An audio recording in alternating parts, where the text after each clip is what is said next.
Hello everybody, my name is James Elliott and I run Elliott Antique Clocks Limited, and I also run the eBay shop, the Horology Centre. And today I've got this really fabulous looking clock in front of us.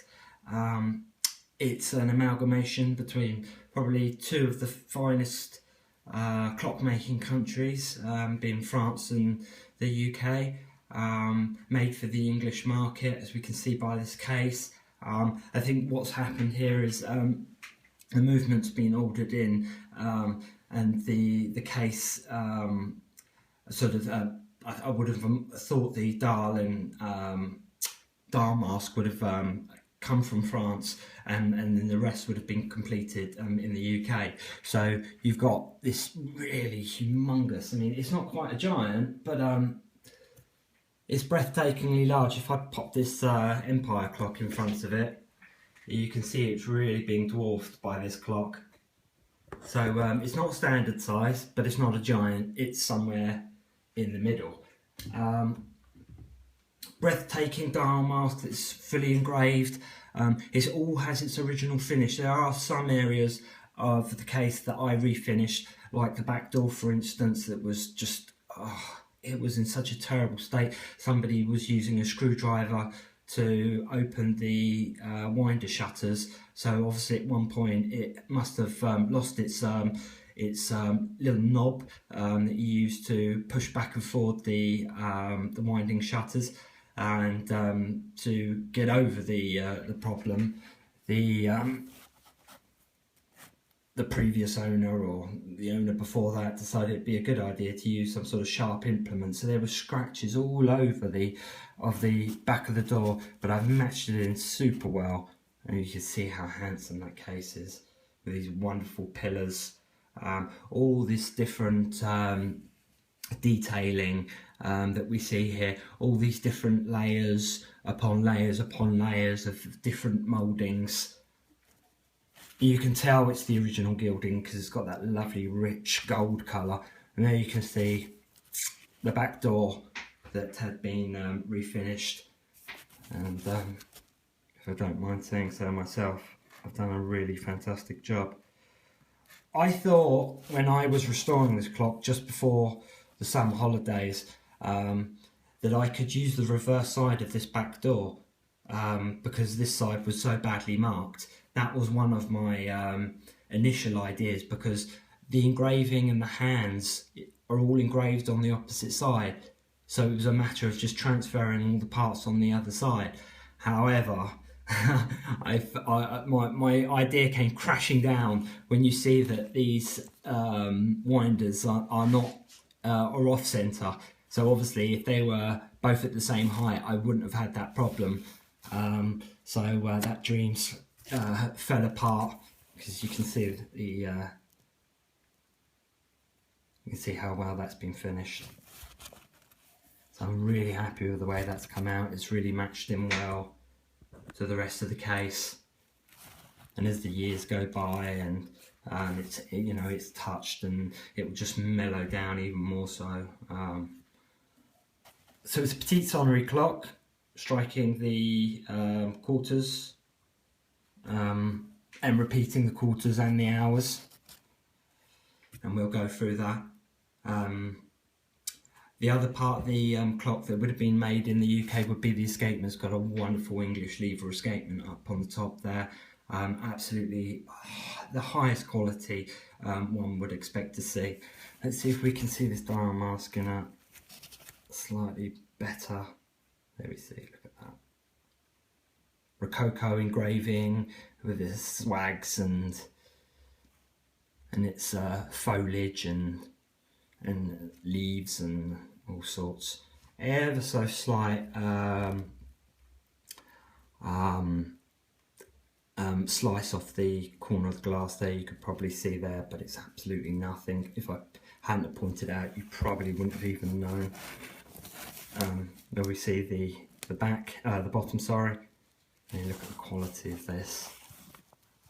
You got 6, 7, 8 screws holding that base plate on it, so it's really comprehensively made case in every single way.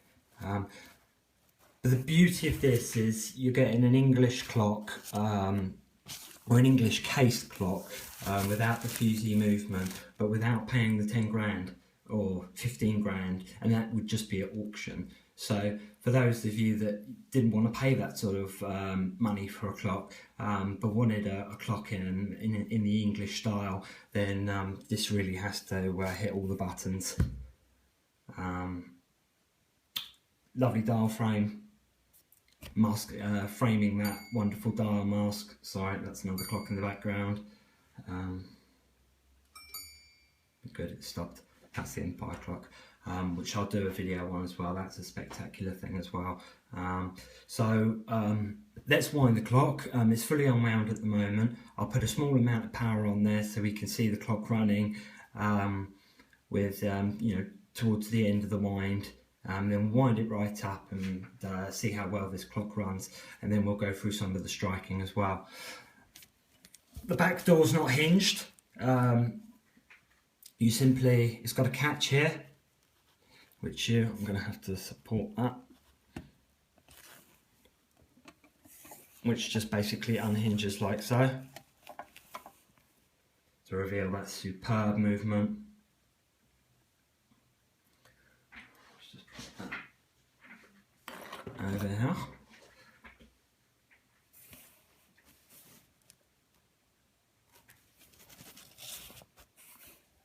Smudge there, that should come off. That's a disgrace. The movement's signed. I've taken an image of that. I've looked up the makers, and they're a company that did a lot of work for Jacko and Drocco and the likes. So I think they would have been movement suppliers rather than the actual maker itself.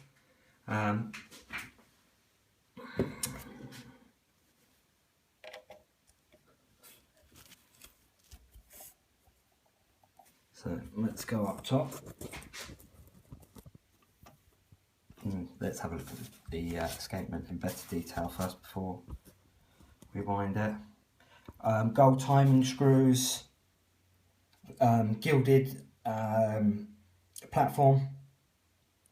You can see it's anchored with a screw, with a double roller, so the escapement doesn't overbank.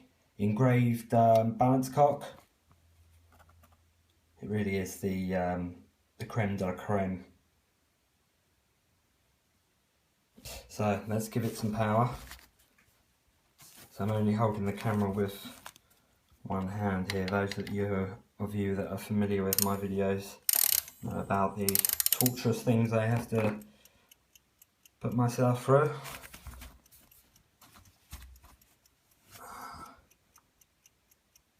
Very small amount of power, and look at it go.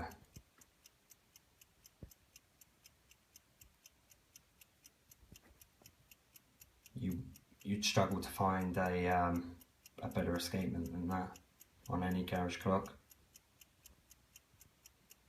It's all got end stones, top and bottom, and I'm not just talking about the balance cock, I'm talking about the escape wheel as well. So no expense has been saved there. Really nice handle, very elegant in that English manner. So let's wind it completely. I mean, just look how elegant that case is. Those lovely big glass panels, so there's no area that's hidden of the movement. You can appreciate all that is going on.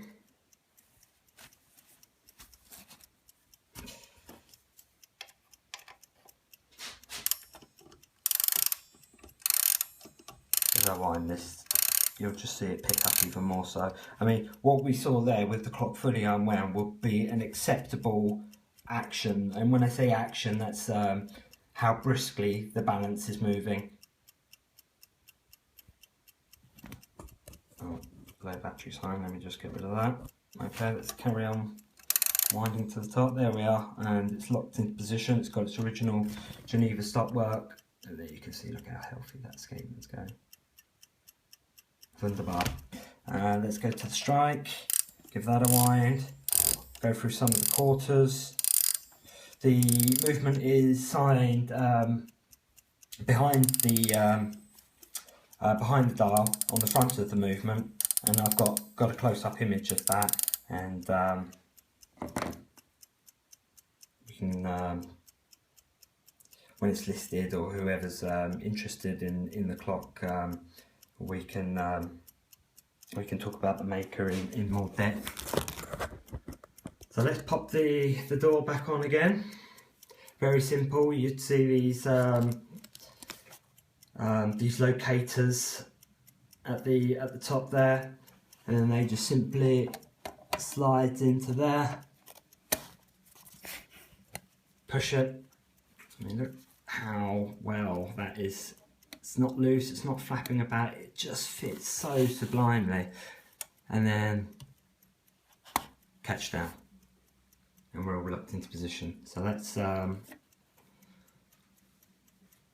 open the shutters.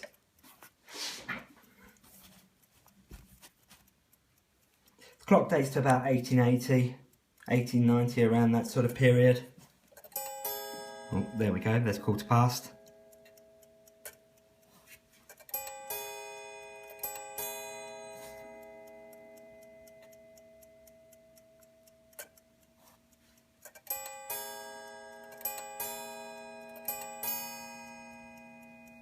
Those gongs do sound marvellous.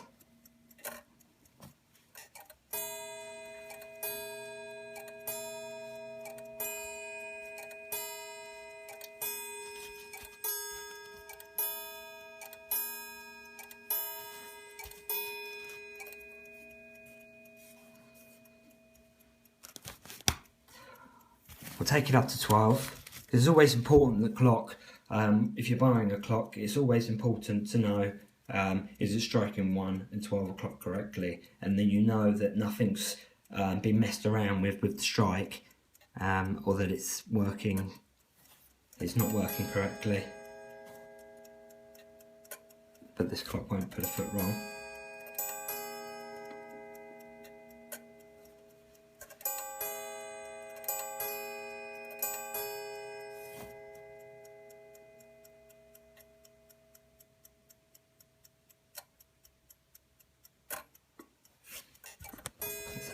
Through that humongous inspection window once again.